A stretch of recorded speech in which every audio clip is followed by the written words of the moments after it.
You're with Julian on the Brown Note and a review of the Sia movie Music, which is one of the most notorious bad films of the modern day and has seen critics absolutely go mental all over it. About 8% on Rotten Tomatoes. Built up a big head of steam in the advance with Sia coming out saying stop judging the film until you've seen it. And most of the appropriation about the film goes on the lead girl making a very gurning performance of autism, the general portrayal of autism being extremely wrong, and the continual interruption of the film for musical interludes. It's got trashed like nothing we've seen for a long time, and it really made me want to watch it. So much rage has come out. Like, I think Sia built it up quite a lot because she actually came out with those comments saying about how people shouldn't judge it until it's come out, because all the critics went, now we've seen it, and they've just got their baseball bats out and been bashing it. She wrote it, Sia, the Aussie musician, wrote it with Dallas Clayton, and it stars Maddie Ziegler as an autistic teenage girl who lives with her grandmother, and her grandmother dies in the apartment in New York, in Sesame Street, apparently. Sesame Street, the whole film. And that brings in Kate Hudson. Kate Hudson's the daughter, so this is the grandmother looking after the teenage girl, who goes about her happy, blissful, gurning existence, constantly pulling a face, which is the biggest problem in the film because it's made people think that it's incredibly offensive towards autistic people. Then Kate Hudson, who is a recovering alcoholic, drug addict, comes back into her life, initially seeking to get money out of the whole equation and wanting nothing to do with her own sister. And the guy down the hall is played by Leslie Odom Jr. from the musical Hamilton. He is, I guess, an African immigrant in the country who we discover is suffering from AIDS. There's not a lot of subtlety going on in this film. And Kate Hudson and him form a bond. Kate Hudson learns to love again and be a good person. And it follows that quite simplistic path of Kate Hudson learning to love herself through learning to love her autistic sister and becoming a better person and forming a bond with the Leslie Odom Jr. guy down the hall, having a romance with him. It's got absolutely destroyed by critics, and I watched it so I could put the boot in too.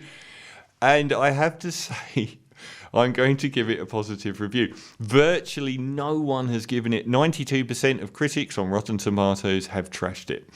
Now, the initial problems with the film are at their worst in the opening 5 minutes. Watching the girl, played by Maddie Ziegler, walk around doing the gurning face, which she has virtually the entire movie, is a problem. It's almost like Ricky Gervais or some British satire show that they wouldn't even allow on air, doing a very deliberately offensive version of a disabled person. And what Sia was thinking, I think another part of this film is the fact that it took about 5 years to make. So there were definitely problems along the way for first-time director Sia. But it's an overwhelming thing to see this girl constantly pulling her face, banging her head, and delivering a very cartoonish version of autism. Then there are the musical interludes, which happen sort of every, 7 or 8 minutes, where I can understand Sia being attracted to this story. Because in her head, her examination of autism is that this girl has and this girl was the star of many of Sia's videos as well. In her head, the idea of autism is that they go off into a music video inside their own head. It's a very trite idea of what autism is. And also the fact that it's got a lot of notorious scenes where people say terrible things, like right at the start again, when Maddie Ziegler has a fit or an episode, Leslie Odom Jr. comes into the apartment and jumps on top of her to control her, which is a very controversial method of dealing with somebody having a fit in autism anyway. But he says, I'm not hurting her. I'm smothering her with my love.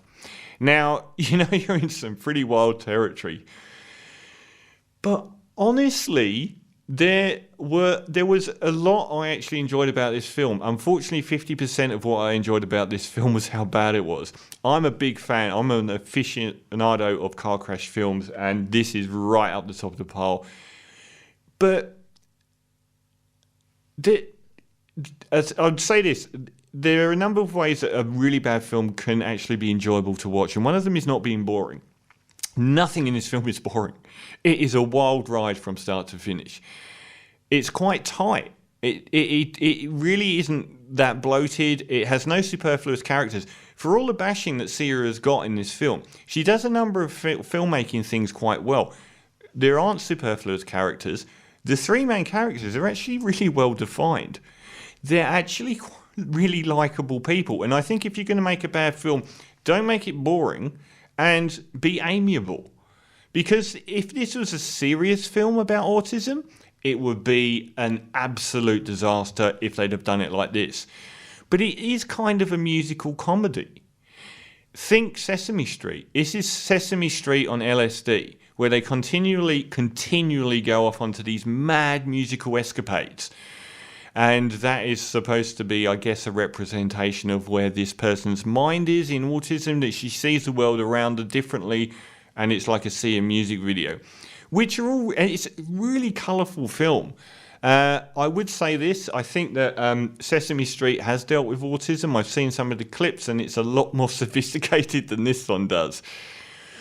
But I found it really hard to hate. What I really thought about this film is, it's like you're at a party and everyone's a bit self-serious. And there's this person that is so nice and they're just so try hard and they just want everyone to have a good time, and they get up and they start dancing and you're cringing. But at some point you realise you're cringing because you're an asshole.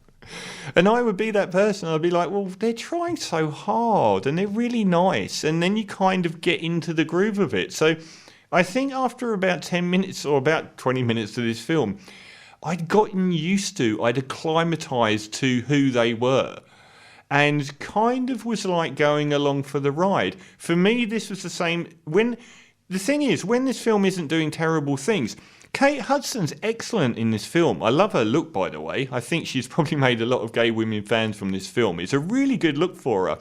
And I don't mean this in an offensive way, I really appreciated her Free the Nip campaign in this film, because they're out and proud all the way through the film and no one ever notices.